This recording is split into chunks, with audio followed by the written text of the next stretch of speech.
it boils down to the decision that we make at the different levels of scale. So the different levels of scale might be ourselves as individuals, our institutions and universities, and then finally the states and the cities that we live in. So to start off with ourselves as individuals, you never would have thought that a few years ago recycling would be so commonplace, but now it's become very easy. We have commingled recycling. You see people at the stores using recycled shopping bags all the time. It really has become an everyday part of our lives, and it's not just for those people who want to improve the environment, but it's just become so simple and just commonplace. Part of the shopping is we've become very accustomed to purchasing fruits and vegetables from all over the world. We've bought into globalization as a very positive thing. So we could have blueberries in the middle of winter, oranges in the middle of summer, pineapple in the middle of winter. But reality, a generation ago, that wasn't really possible. And we've embraced it, but maybe we embraced it too quickly, because what we don't realize is when we buy produce that's not in season, it's coming from somewhere else outside of our country. So an avocado, for example, which is coming from Mexico, will have different levels of pesticides on it that we've deemed in the United States to be illegal because it's harmful for ourselves. So we're ingesting different kinds of toxic chemicals. In addition, these produce need to be grown and then shipped on large cargo ships, which consume a great deal of diesel to get to where they're going. And then they have to follow the supply chain from the ships to the trucks, to the store, and then finally to you. So the amount of energy and fuels that it takes for you to get that one piece of avocado to your kitchen table is just so far above and beyond what we should be contributing to our footprint overall. So what we could easily do is have a garden outside in our backyard. It's fun. You could plant some seeds. As homeowners, we can make all these great choices. One of the ways we could also help this is to contribute to local farms and local gardening, or CSAs, where the produce is local, it's in season, it's fresh, it's delicious, it's usually not filled with chemicals and pesticides as well. Another thing we could easily do at home is to compost. It kind of goes with the gardening theme in a sense. Save your scraps, put it in a composter outside. It's really not that difficult overall. It doesn't attract bugs. It's not smelly really in any way. You could put your lawn waste in there, your grass clippings in there, and then when it comes time to get your garden going, you spread it out and you have fertile soil for your vegetables to grow in. And then you can just reap the rewards later on. So those are a lot of choices, some of the choices we can make as individuals, but the next level of scale comes from our companies and individuals, because we build a lot of institutional buildings here and all over the world. But what's happening is that these buildings demand a lot of energy. For example, in cities that have over 1 million people, we're starting to have this problem, and we've been having it for a while now, is the urban heat island effect. So what happens is, as we have cut down the trees and we don't have backyards and farms and forests in our urban areas, and we replace them with asphalt and concrete and rooftops, it's starting to heat up the area overall. Just to give you an example, compared to a suburban or rural landscape, the cities with over 1 million people will tend to be about 2 to 6 degrees warmer Fahrenheit on average on a given day in the summertime. And if the sky is clear at night, from the cooling in the countryside, it could be as high as 20 degrees difference.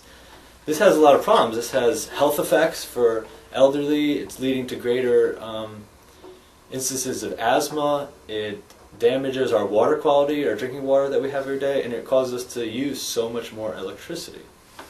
In fact, 1/6 of our energy usage in the United States comes to cooling our buildings in the summertime. So you can see how we're spending more energy and we're also having greater impacts on our own lives. So one of the solutions to this problem is to have green roofs. You can't just build a green roof on every building. You actually need some kind of architectural standards to make it happen. But there's a lot of different benefits to this. For example, it absorbs 6 times more water when it rains, and that leads to having less flooding in our streets and into our rivers and overall. It also, for example, on a 95-degree day, a regular blacktop roof in a building will be about 158 degrees. But if you have a green roof, it'll be about 77 degrees. So you can imagine that your roof will actually be cooler than the air around you, which will overall come down into your building and lead to, you know, better quality of air, less energy usage overall.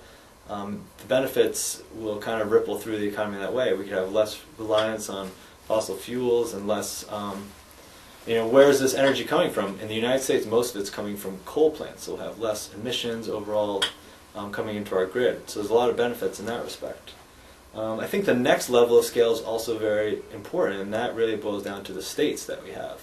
It seems that we're a very competitive people. We're competitive with other countries, we're competitive in sports, we're competitive with our peers and the states and cities around us.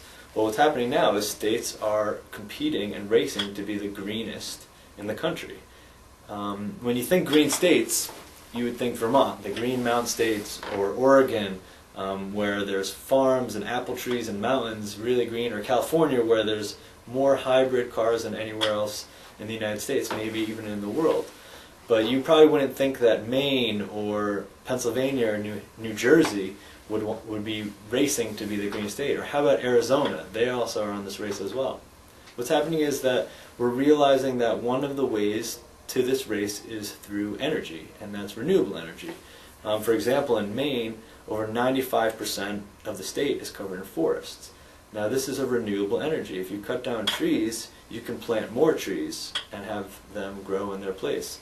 Especially if you have good harvesting practices where you're not clear cutting or you're not high grading. Overall, this could be very beneficial. So what they're doing in Maine is they're having this advanced technology for biomass, where they're burning wood to create heat and energy and electricity, where they're selling it back to the grid and heating and powering homes. This isn't the wood stove that your grandparents used to have. This is much cleaner, about over 90% efficiency, so it's having a lot less pollutants, and it's allowing Maine to enter the race to be the greenest state. They have a renewable resource that they're taking advantage of, and this technology is just getting started in places like Austria and Maine, for example.